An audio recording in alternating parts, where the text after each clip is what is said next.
E aí, tudo bem? Nós estamos começando uma nova etapa do blog do Moraes. O blog, como vocês sabem, fica no jornal82.com.br e nós geralmente trabalhamos com o texto escrito.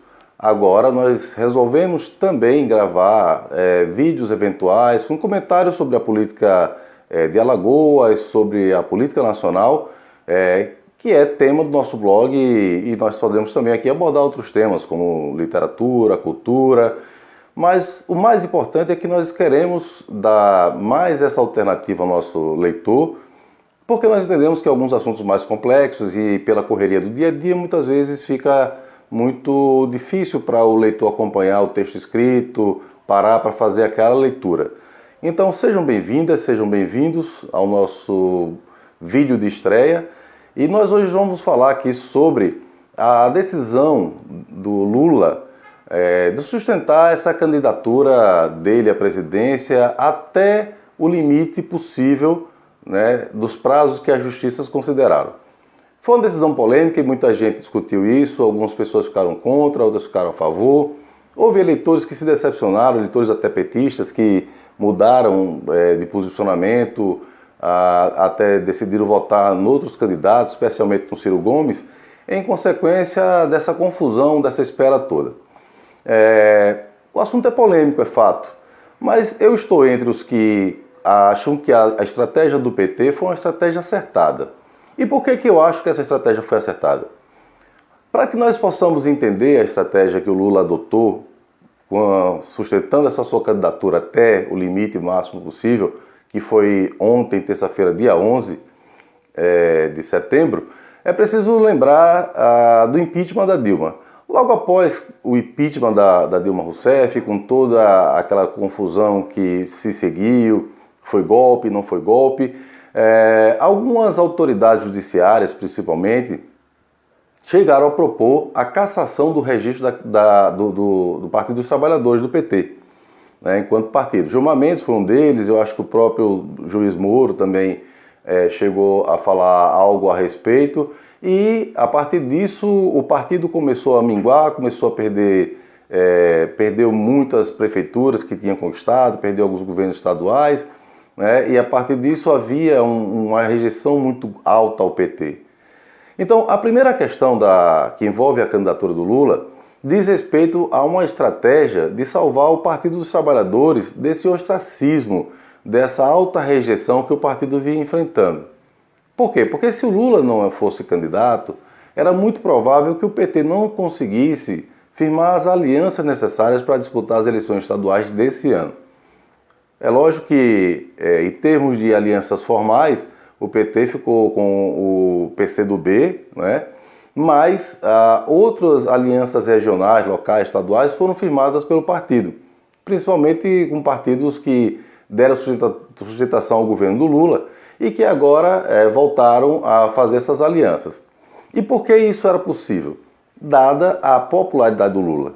Só a popularidade do Lula, principalmente nos estados do Nordeste, asseguraria que o partido conseguisse fazer essas alianças com outras siglas tão importantes quanto, né, e ganhasse uma sobrevida. Então, para além da candidatura do Fernando Haddad, de apoiar ou não a candidatura nacional, havia essa necessidade fundamental de sobrevivência do Partido dos Trabalhadores. Isso precisa ser muito bem observado, né, na cena política nacional. Porque veja o caso do sudeste do país.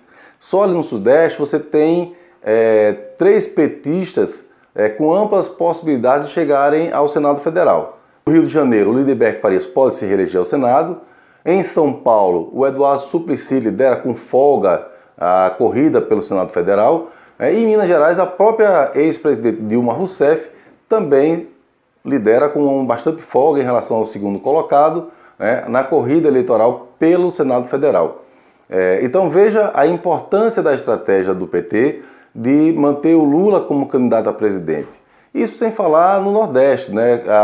Aqui na Bahia, o Rui Costa está com mais de 60% de intenção de votos, você tem o Flávio Dino no Maranhão, e você tem as alianças, como o caso aqui do governador Renan Filho em Alagoas, que se aliou ao PT aqui no estado e também deve se reeleger facilmente ao governo do estado. Está disputando aí com o segundo candidato, o melhor colocado, o ex-presidente Fernando Collor de Mello.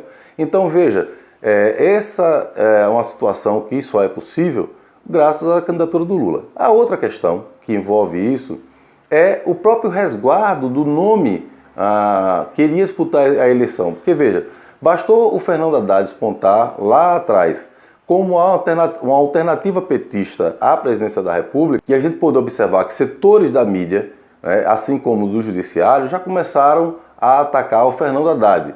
Então, com o Lula se posicionando como candidato do PT à presidência, todos os holofotes, todos os ataques se voltaram para ele. Ele serviu como um anteparo para proteger o nome, qualquer que fosse, o do Haddad ou qualquer outro do PT, e preservar esse nome até o final. Aí entra uma terceira questão. As pessoas perguntam por que o Lula, por exemplo, não fez, ou o PT não fez uma aliança logo com o Ciro Gomes para unificar a esquerda, centro-esquerda e tudo mais. Veja, se o Lula faz uma aliança com o Ciro Gomes, obviamente a estratégia que havia sido montada pelo Lula para que o PT ganhasse essa sobrevida, ela iria por água abaixo, porque o Ciro Gomes ele não ia aceitar ficar aguardando como o Fernando Haddad ficou aguardando, e a Manuela Dávila, até uma decisão final do Lula a respeito de quem seria o candidato apoiado por ele. O Ciro ia querer fazer de fato uma aliança, ia querer manter a sua independência como político, experiente, ex-governador do Ceará, ministro de Estado, e ia tentar, a partir dessas condições, levar a candidatura até o final. O PT, se indicasse o vice, por exemplo, seria só um apêndice da candidatura do Ciro Gomes. Então, era necessário que, nesse aspecto, o Lula sustentasse essa candidatura e só um outro nome do PT, como é o caso do Haddad, poderia se solidarizar com essa proposta e manter essa paciência, essa espera, esse compasso de espera, esticando a corda como o Lula esticou. Por último, existe a questão de pautar a mídia. A polêmica em torno do Lula fez com que o nome dele permanecesse o tempo todo nos principais veículos de comunicação, para o bem e para o mal. Muito mais para o mal, obviamente. Porque as críticas ao nome do Lula foram muito maiores do que as menções positivas. Mas veja, funcionou tanto que o Lula saiu de 20% de intenção de votos ali quando ele estava por ser preso e chegou a 40% de intenção de voto. Então prova que a estratégia também funcionou nesse aspecto. Portanto, há quem ache que a candidatura do Fernando Haddad não deve decolar, talvez ele não corra o risco de não chegar ao segundo turno, dado toda essa tensão e essa espera, e que não há tempo de que o nome dele cole no nome do Lula, que as pessoas identifiquem o Haddad como candidato do Lula. Porém, escolar a estratégia montada pelo Lula apenas da eleição para presidente e considerar todos esses outros aspectos que circundaram a candidatura e a estratégia, nós vamos ver que, ao final e ao cabo, essa foi uma estratégia acertada. É por isso que eu concordo com a estratégia que o Lula adotou aí. Há quem ache que importante seria conquistar o governo central do país e, com isso, conseguir dar mais visibilidade, mais amplitude aos programas do PT. Eu sou dos que acreditam que talvez eleger uma boa bancada, conseguisse fortalecer no parlamento, conseguir governos estaduais, conseguir um bom número para o Senado, é tão importante quanto eleger o presidente nesse momento político para o Partido dos Trabalhadores. Por isso que eu acredito que a estratégia ela foi válida e ela foi acertada, ok? Então, em breve nós voltaremos com outros comentários sobre a política nacional, sobre a política local. Agradeço demais a todos que dedicaram tempo a assistir aqui o nosso comentário e espero que vocês tenham gostado e em breve nós postaremos um novo vídeo com novas conversas, novo bate-papo, porque a ideia aqui é fazer você gostar de política como nós gostamos de política. Um grande abraço a todos e a todas.